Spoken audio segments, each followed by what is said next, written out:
오늘 소개시켜드릴 논문은 운동을 하기 전에 식사를 하는 것과 식사를 하지 않고 굶고 하는 것에 대한 운동 효과 차이를 비교한 논문입니다. 통계 방법으로 메타 분석을 이용을 했어요. 메타 분석은 이미 출판된 논문들의 결과를 모아서 통계적으로 하나의 경향을 찾는 그러한 통계 방법인데, 일반적으로 실험 논문을 비교했을 때 훨씬 더 많은 샘플 사이즈를 가지고 있기 때문에 그 결과가 좀 더 신뢰롭다라고 볼 수가 있겠습니다. 논문에 대한 소개를 간단하게 하자면은 2018년도 임팩트 팩터 인용지수 3.6에 해당하는 학회지에 출판됐던 논문입니다. 방법으로 연구 대상은 18세 이상 성인이에요.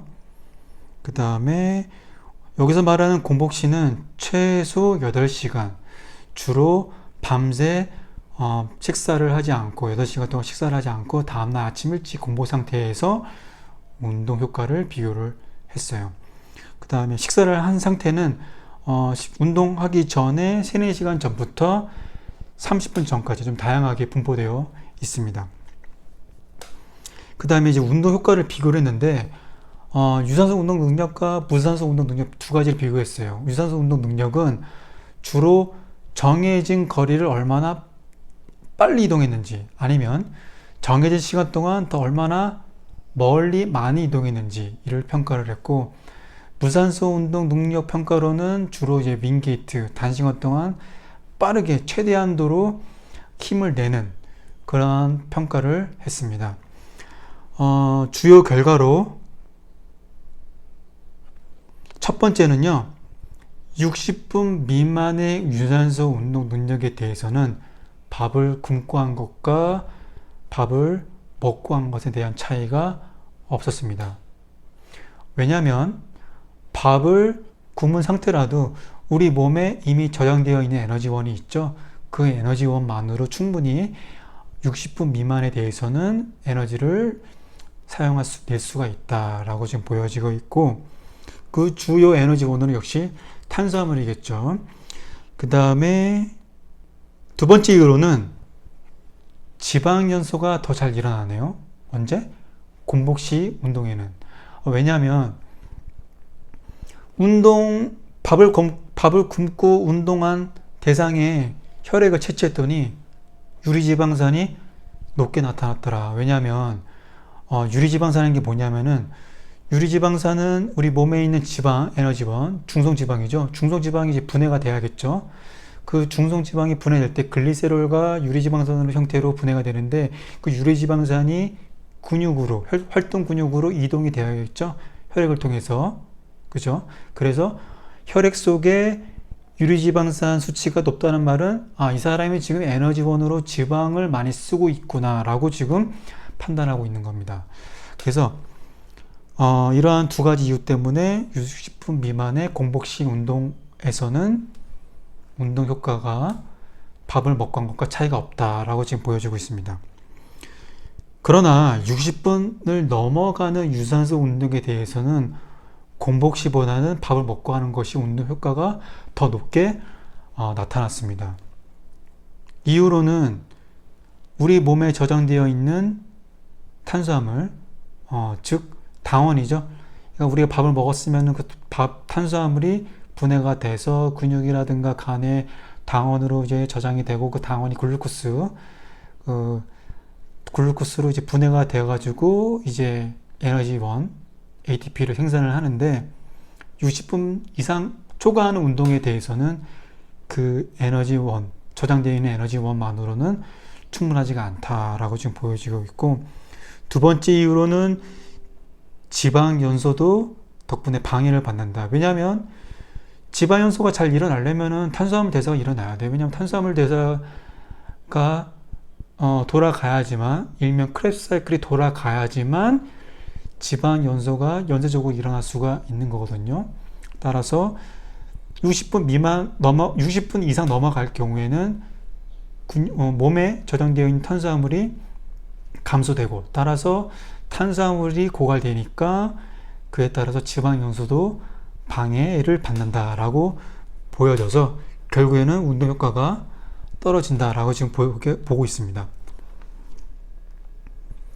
근데 마지막으로 이제 무산소성 운동을 비교를 했는데, 무산소성 운동에 대해서는 운동을 하기 전에 식사를 한 것과 식사를 하지 않고 굶고 한 것에 대한 차이가 없었습니다. 그 이후로는 뭐 이미 충분히 다시 한번 설명드리자면은 몸에 저장되어 있는 탄수화물만으로 충분히 무산소성 운동 시 에너지원으로 생산이 가능하다라고 지금 이렇게 설명을 하고 있습니다. 근데 무산소성 운동이라고 해서 반드시 근력 운동이라고 적용하기는 좀 어려워요. 물론 근력 운동이 대부분 이제 무산소성 운동 형태라고 볼 수가 있는데, 여기서 말하는 형태는 이제 근력 운동은 아니기 때문에 우리가 흔히 얘기하는 웨이트 트레이닝으로 동일시하게 보기는 어렵습니다. 그리고 우리가 근력 운동, 뭐 예를 들어서 뭐 레그 프레스 5세트만 해도 이미 근육에 저장되어 있는 당원의 40%를 보통 쓰거든요. 그렇기 때문에 근력 운동 하신 분들에게는 제가 봤을 경우에는 공복시가 적절하지 않다라고 볼 수가 있겠습니다. 뭐 이거 관련해서 제가 좀 더 다른 논문을 봐서 추후에 설명을 드리도록 할게요. 그 다음에 식사를 언제 해야 되느냐가 효과적으로 언제 해야 되느냐 효과를 이제 보는 건데, 이왕이면은 3, 4시간 전에 하는 것이 효과가 더 높게 나타났습니다. 왜냐하면 우리가 밥을 먹고 분해가 되고 그것이 근육의 당에 이동이 돼야겠죠. 그러한 시간이 3, 4시간 걸리기 때문에 적어도 운동 시작 전에 3, 4시간 하는 것이 바람직하다. 운동 효과를 높이기 위해서는 뭐 운동 시작 전 60분, 30분 전에 하는 것은 일반적으로는 효과를 높이지 못했는데, 그래도 만약에 밥을 먹지 않았을 경우에는 그 전에라도 30분, 60분 전에도 식사를 간단하게 먹어야겠죠. 그래야지만 운동할 수가 있으니까요.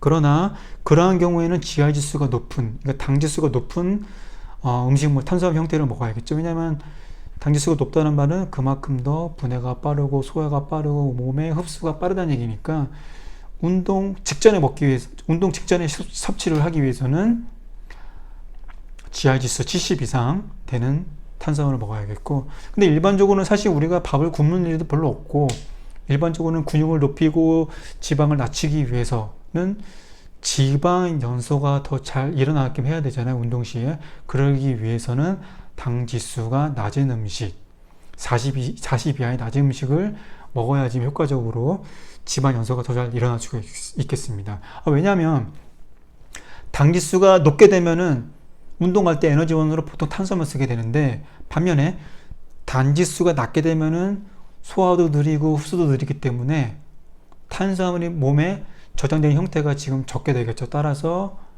비교적 지방을 에너지원으로 쓰게끔 됩니다. 언제?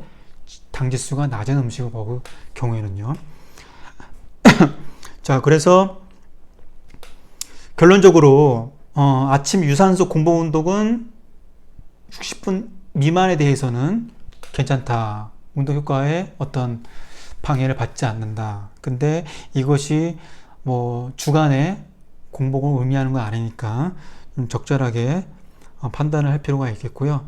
그 다음에 비만인 같은 경우는 다른 결과가 나타났어요. 비만인 같은 경우에는 지방 연소가 더 잘 일어나지도 않았어요. 그래서 비만인 분들, 이런 결과는 그냥 일반적으로 건강하신 분들, 운동을 꾸준히 하신 분들에게 적용되는 거지, 비만인들 같은 경우에는 다른 운동 방법을 적용할 필요가 있겠습니다. 왜냐하면 비만인의 유리지방산을 체크했더니만은 높지가 않았어요, 공복 시에.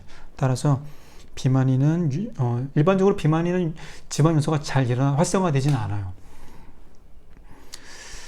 자, 하여튼 오늘 설명은 여기까지 드리는 것으로 하고, 나중에 또 재미있는 논문으로 찾아뵙겠습니다. 감사합니다.